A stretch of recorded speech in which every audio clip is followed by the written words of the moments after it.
తాకట్టులో ఉన్న బంగారాన్ని విడిపించి ఆ రోజు ఆన్లైన్ రేటుకే మేము కొంటాం. Sharma gold company. నమస్తే, వెల్కమ్ టు సుమన్ టీవీ. నేను గిరిజ. ఇవాళ మనతో పాటు ప్రముఖ ఆధ్యాత్మికవేత్త, భారతీయ శంకర పీఠ వ్యవస్థాపకులు బ్రహ్మశ్రీ తిరుపతి మూర్తి అవధాని గురువు గారు ఉన్నారు. వారితో మాట్లాడేద్దాం. గురువు గారు నమస్కారం. ఓం శ్రీ మహాగణాధిపతయే నమః. గురువు గారు, మామూలుగా అంటే నిత్యం పూజ చేసే వాళ్ళకి ఒక అది నిజమా అబద్ధమా తెలియదు, కానీ ఒక అపోహ అయితే ఉంటుంది. సో అంటే ఏదో గజ్జల శబ్దం వినిపిస్తుందనో, లేకపోతే అమ్మవారు ఉంది అనో ఒక ఫీలింగ్లో, అంటే ఒక పాజిటివ్ ఫీల్లో ఉంటారనమాట. సో నిజంగా అమ్మవారు ఉంటుందా మన ఇంట్లో? ఒకవేళ ఉంటే ఎలాంటి సంకేతాలను బట్టి అమ్మవారు మన ఇంట్లో ఉంది అని మనం తెలుసుకోవచ్చు అంటారు గురువు గారు? పూర్వం నుంచి మనం తెలుసుకోవాలనుకుంటే చాలా పెద్ద పెద్ద వాళ్ళు, మీరు గూగుల్లో కొట్టినా మొత్తం అన్నీ వస్తాయి. తాడేపల్లి రాఘవ నారాయణ శాస్త్రి గారు అని చెప్పి, ఆయన గురించి మనకి ఎవరికి తెలియదు. మనకు తెలిసింది అన్నమయ్య, రామదాసు, భక్త తుకారం, ఇలా వీళ్ళ గురించి మనకు తెలుసు. వీళ్ళందరూ భగవంతుని మెప్పించిన వాళ్ళు. ఇలా కొంతమంది మనకు తెలుసు.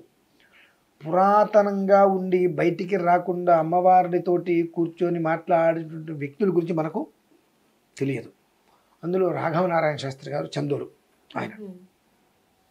ఆయన అనుష్ఠానం చేస్తుంటే బాలా అమ్మవారు ఇంత పిల్ల రూపంలో ఎప్పుడు ఆయన చుట్టూతానే తిరిగి ఉండేవారు. ఆయన ఒకనొక సమయంలో దసరా నవరాత్రులు చేయడానికి సంకల్పం చేస్తే ఇంట్లో ఏమీ లేవు. అమ్మ నీ ఇష్టం తల్లి అని ఆవిడ ముందు వదిలేస్తే అర్ధరాత్రి ఎక్కడెక్కడి నుంచో లారీలు ద్రవ్యాలు వచ్చినాయి ఇంటికి. మొత్తం పూజలు నవరాత్రులు అనేది బ్రహ్మాండంగా అయిపోయినాయి. రోజు అందరికి అన్నదానాలు చేసేశారు. మళ్ళీ మిగిలిన మొత్తం కూడా అందరికి పంపించేసేసారు. ఉంచుకోవాలి. మనకి ఇక్కడ ఏం చేస్తుంటారు, మామూలుగా మిగిలిన మొత్తం పక్కన పెట్టేస్తారు, ఈసారి ఉపయోగిస్తుందని చెప్పి. ఈసారి మళ్ళీ ఆవిడ పంపిస్తుంది అనుకో, పంపించేసేసి ఆ లారీలు ఎక్కడివి ఏంటంటే ఎక్కడా కూడా ఏ స్టేట్లో కూడా ఆ నెంబర్ గల లారీలు ఎక్కడా లేవు. జగమెరిగిన సత్యం. వైదిక లోకంలో, అంటే వ్యవహారికంలో చాలామందికి తెలియకపోవచ్చు, వైదిక లోకంలో ఈ విషయం తెలియని వ్యక్తి లేడు. ఆయన కాలం చేసిన తర్వాత అగ్ని చితాగ్ని మీద చితి మీద పడుకోబెట్టి దానం చేసేటప్పుడు ఆయన శరీరం నుంచి అమ్మవారి పైకి వస్తే ఇంగ్లీష్ వాళ్ళు ఫోటో తీశారు. అప్పుడు ఆయన గురించి తెలుసుకొని వాళ్ళందరూ వచ్చి ఫోటో ఇస్తే ఇంగ్లీష్ పేపర్లో పెడుతుంది, మీరు కొట్టండి తాడేపల్లి రాఘవ నారాయణ శాస్త్రి గారు అని చెప్పి అదే ఫోటో వస్తుంది. చిత్తి మంటల్లో సాక్షాత్కరించిన అమ్మవారు అని విశేషంగా. అంటే చాలా గొప్ప విషయం అది. అటువంటి వాళ్ళు మనకు తెలియదు. ఎందువలన తెలియదు అని అంటే వారు ఎంతసేపటికి కూడా ఓ పక్క కూర్చొని అమ్మవారిని అనుష్ఠానం చేసుకుంటూనే ఉంటారు. అమ్మవారు నాకు కనిపించాలి, అమ్మవారిని నేను చూడాలి అనేటువంటి ధ్యాస వాళ్ళ ఎవరిలో కూడా ఉండదు. అలా కొంతమంది వస్తూ ఉంటారు.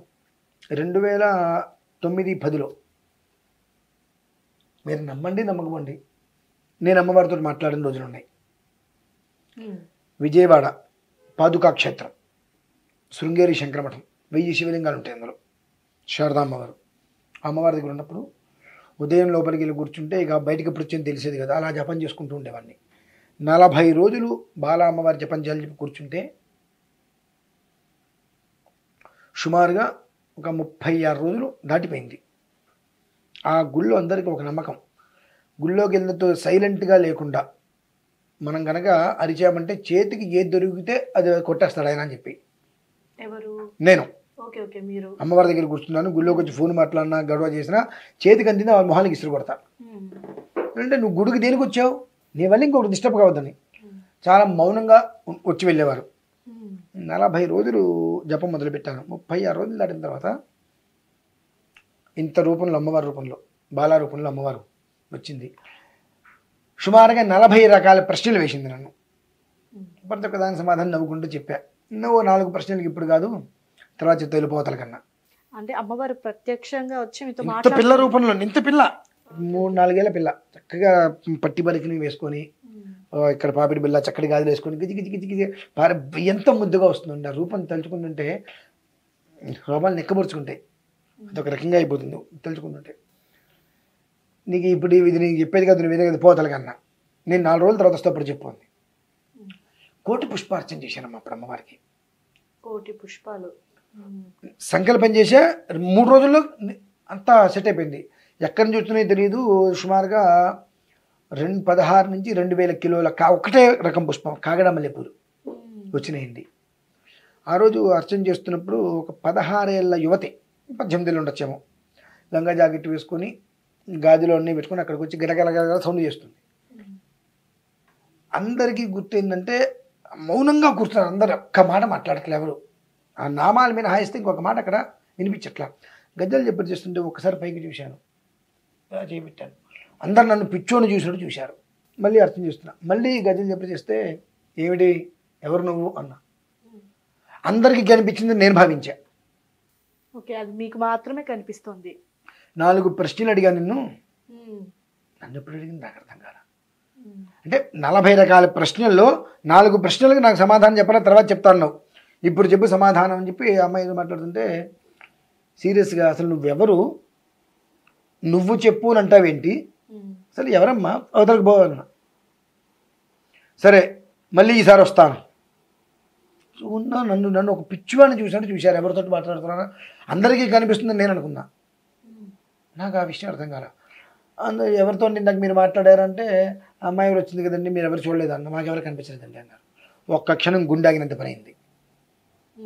తర్వాత చాతుర్మాస దీక్షలో మా గురుగారి దగ్గరికి వెళ్ళా.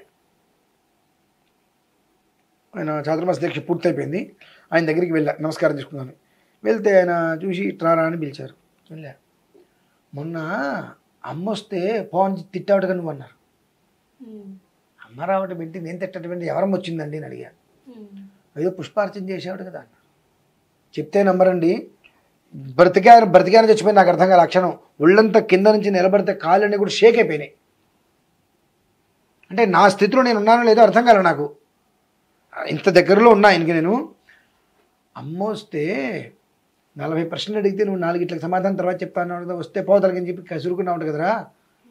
అప్పుడు నాకు ఈ జరిగిన విషయం అంతా గుర్తొచ్చింది. నిలబడ్డా కానండి ఇట్లా కాళ్ళ నుంచి శరీరం మొత్తం కూడా ఎంత షేక్ అయిపోయింది నాకు తెలుసు. భయపడిపోయా. ఆయన వెంటనే ఇలా పట్టుకొని ఒక క్షణం అలా ఉండగానే నాకు మొత్తం స్థిరపడ్డాను. రక్షత కట్టారు. అమ్మవారు నువ్వంటే ఇష్టం రా, ఈ రోజు నుంచి నువ్వు ఎవరెవరికైతే ఏదైతే క్రతువులు చేస్తావో వాళ్ళందరికీ ఉత్తమ గతులు వస్తాయని చెప్పి చెప్పుకుంటూ వచ్చారు.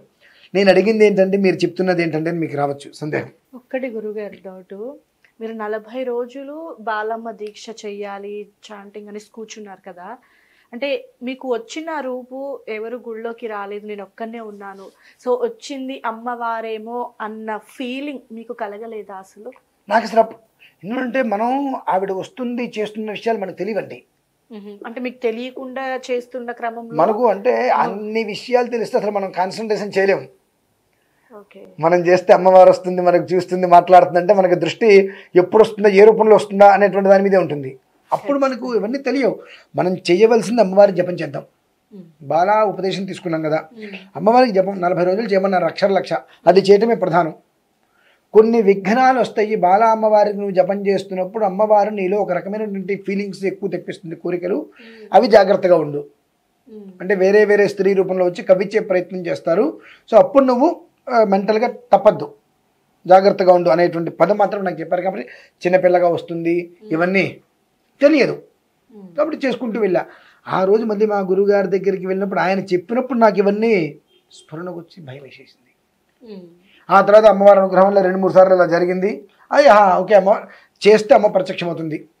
అమ్మవారు మనకు వస్తున్నారు, మన ఇంట్లో తిరుగుతున్నారు అనేటువంటి దానికి ఏంటంటే ఉన్నట్టుండి సడన్గా ఒక రకమైన కుంకుమ వాసన, సుగంధ పరిమళంగా మన ఇంట్లో ఏదైనా సెంటు కొరత వాసన వస్తుంటుంది. చక్కగా ఏది కొట్టకుండా పున్నాగ, జాజి, బకుల, కేతకి, చంపక, మల్లిక, మాధవి కొన్ని పుష్పాలు ఉంటాయి. ఆ పుష్ప సువాసన భరితము మనకు తెలియకుండా వస్తుందమ్మా.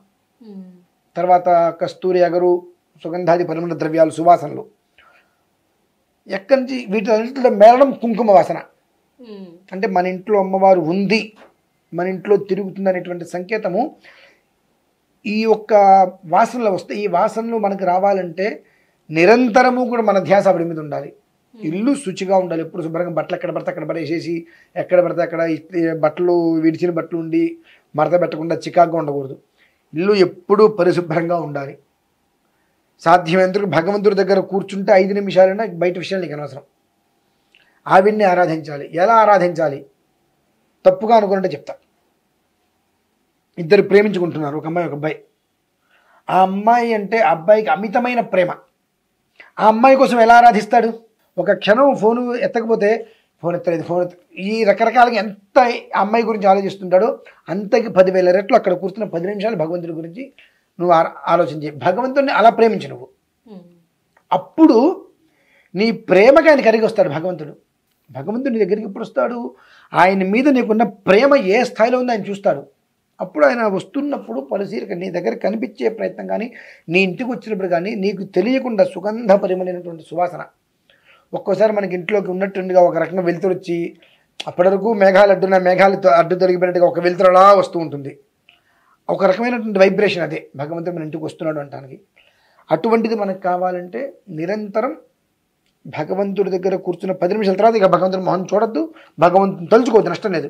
కానీ అక్కడ కూర్చున్నప్పుడు వేరే వ్యవస్థను నువ్వు రావనేరుతూ కూర్చోగలిగితే చక్కటి కుంకుమ వాసన, సుగంధ పరిమళాల ద్రవ్యాలు.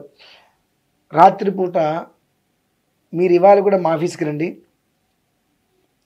రాత్రిపూట 1, 1:30, 12:30, 1 గంట సమయంలో ఖచ్చితంగా ఈ 2 సమయాల్లో గజల్ చెప్పడం వినిపిస్తుంది. మా అమ్మవారు ఉంది అక్కడ. అంటే అమ్మవారు తిరుగుతుంది అంటారా? మీకే వినిపిస్తుంది. ఇప్పుడు నేను చెప్తాం గొప్పతనంగా చెప్పచ్చు, మీరు వింటే అది నిజమో కాదో మీకు తెలుస్తుంది. ఇవాళకి కూడా అక్కడ అంటే ఎందుకు చెప్తానంటమాట, ఒక ప్రోగ్రామ్ కొంతమందిని రమ్మన్నా నేను, ఇక్కడ పడుకోవద్దులేయ్యా ఇబ్బందులు పడతారు, మీకు కొత్తగా ఉన్నారు కదా, మీరు బయట ఎక్కడన్నా రూమ్ తీసుకునే ప్రయత్నం చేసుకోండి అన్న. మాకు అన్నీ తెలుసండి, మేము విన్నాం మీరు అమ్మవారు వస్తుందని చెప్పి గజలు చెప్పడానికి వస్తుందని విన్నామండి, పర్లేదండి అన్నారు. మీ ఇష్టం అన్నా. రెండో రోజు రాత్రి అక్కడ పడుకోలేదండి. భయపడ్డారా? మామూలు అమ్మవారే కదా, ఎందుకు మరి భయం? అంటే ఎక్కడా కూడా ఎట్లా ఉంటుందంటే అండి, మన దగ్గర శక్తి సరిపోకపోతే వచ్చేటువంటి దాన్ని మనం తట్టుకోలేం. శబ్దాన్ని అంటే ఆ గల గల గల గల సౌండ్ వస్తూ ఉంటుంది కదా, ఆ దాన్ని మనం స్వీకరించే శక్తి మనకు కావాలి కదా. ఆ శక్తి మనకు సరిపోకపోతే అక్కడ మనం ఉండలేం. ఒక రకమైన భయం, అంటే లోపల మనకు ఉండేటువంటి ఆలోచనలు రకరకాలుగా ఉంటాయి. కాబట్టి ఇవి రకరకాల ఆలోచన వల్ల ఏంటి, మీరు చెప్పింది నిజమాబద్ధం మేము తెలుసుకుంటామన్నారు. అమ్మవారి యొక్క గజ్జలు చెప్పి వినే భాగ్యం కోసం ఇక్కడ పడుకుంటున్నామంటాం వేరు. మీరు టీవీలో చెప్పడం మేము విన్నాము, గజ్జలు చెప్పడం వినిపిస్తుందని చెప్పి అది మేము కూడా చూస్తామని చెప్పి పడుకున్నారు. రెండో రోజు అక్కడ పడుకోలేదండి. నాకు ఎంత నవ్వు వచ్చిందంటే, ఎందుకంటే మనం అనుకున్నామని చెప్పి అన్నీ జరగవు, అనుకోలేదని చెప్పి ఏది ఆగదు. అమ్మ అనుగ్రహం అనేటువంటిది మన దగ్గరకు వస్తుందంటే మనకు ఉండేటువంటి విధానాన్ని అనుసరించి ఇంటిని ప్రశాంతంగా ఎప్పుడూ కూడా శుచిస్మితంగా అట్టి పెట్టుకొని ఇల్లు ఎప్పుడూ కూడా శోభాయమానంగా సుందరంగా ఉంది. భగవంతుడి దగ్గర 10 నిమిషాలు నువ్వు కూర్చున్నావంటే నీకు వస్తున్నారంటే నీకు తెలియకుండా ఇంట్లో ఎలాంటి స్ప్రేలు కొట్టకుండా చక్కటి సుగంధ పరిమళ ద్రవ్యాలు సువాసన అనేటువంటిది వెదజల్లుతుంది. అర నిమిషం కావచ్చు, నిమిషం కావచ్చు. అంటే అమ్మవారు వచ్చి అలా నిలిచి వెళ్ళింది అని మనకు సంకేతం ఉన్నది. అది విషయం. గురువు గారు ధన్యవాదాలు గురువు గారు.